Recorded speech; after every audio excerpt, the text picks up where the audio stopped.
Hello learners. In this tutorial we will be learning CSS Transition and how to use it. Watch this video till the end.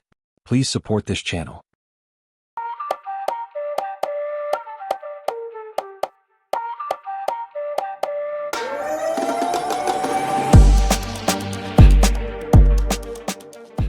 CSS Transitions helps changing property values smoothly by setting some transition properties and a duration of the effect.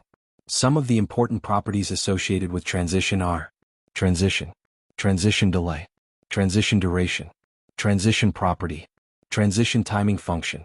The transition timing function property specifies the speed curve of the transition effect. It has following values: ease, linear, ease in, ease out, etc. Every transition timing function has different features. Linear, speed of transition is same from start to end. Ease, speed of transition is slow start, then fast and then slow to end. Ease in, transition is slow start. Ease out, transition is slow end. Ease in out, transition effect with slow start and end. Let's look at some quick demonstration. First we are taking a div and we assign it with some CSS style like height, width and background color. Now let's add some transition. For that first we have to add some style which will be displayed while hovering on the div element.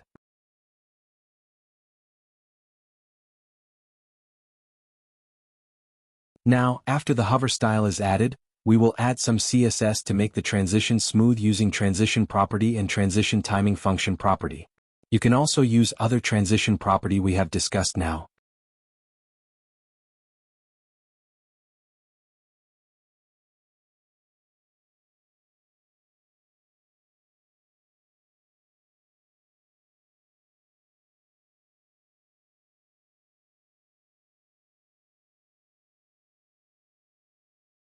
We may also add transform property to make variety of transition effects. All you need to do is practice different properties and learn. Transition helps beautify your frontend and can be used to make attractive frontend websites.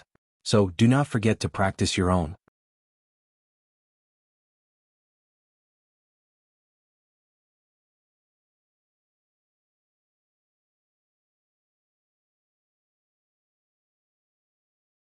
Do not forget to give your valuable suggestions in the comment box. This was all in this video. Thanks for watching this video. Like this video, share with your friends and subscribe to this channel.